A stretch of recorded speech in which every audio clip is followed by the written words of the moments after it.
How's it going, everybody? It's Matt McNeil. I figured I'd check in here on a Friday night. I've been working on this Lost Boys Michael sculpture and finishing up a couple of these evil Eds. I'm still waiting on some eyeballs for this guy and for this guy over here.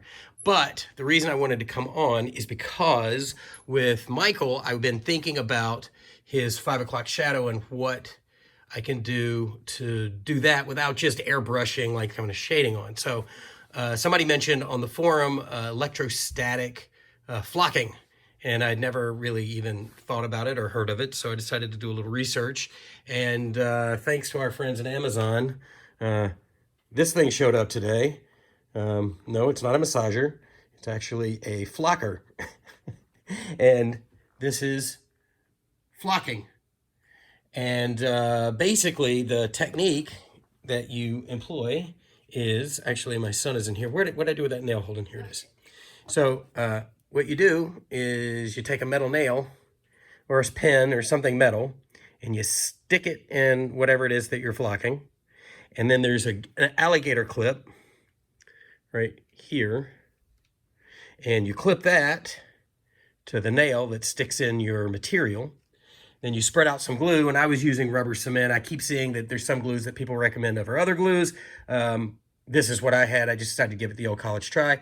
And you take your flocker and you hold it upside down while pushing the button, right? And it's electrified because it's plugged into the wall. And you shake it over whatever it is you're trying to flock. And the idea is the electrostatic whatever makes the particles stand up on end, which would make it look more like hair. So this, I thought, would be a really cool way to figure out how to make some kind of stubble. So what I did is the first couple tests I did on just scrap latex or whatever. And if you can see, hopefully this will focus here. There is a very fine coating that kind of stands up on its own. Now, the one thing I will tell you is there's going to be some trial and error here in regard to how much glue to put on the surface and how much flock to flock as you're going. And then, but I think that this is something that will work. And you can see over here again, here's another piece that I was playing around with.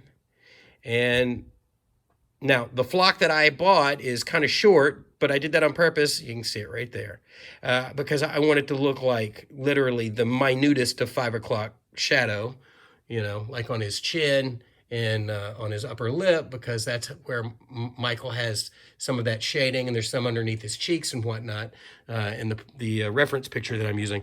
But I did it on regular latex, and then I also grabbed a piece of scrap foam from the inside of one of my Eds that decided to be troublesome and foaming.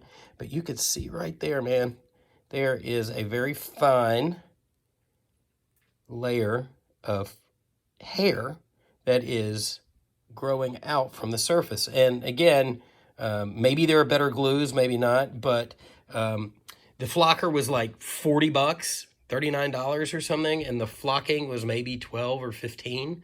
And I mean, dude, how many beards can I do with that? And I got the charcoal gray instead of the black. But I have a feeling that with a little bit of experimentation, this dude right here is going to look awesome with 5 o'clock shadow. So anyway, I just figured I'd pass that tip along because I was very excited about it and thought you guys might like it. And I'm going to sign off so I can clean up. This is a disaster. But anyway, thanks for watching.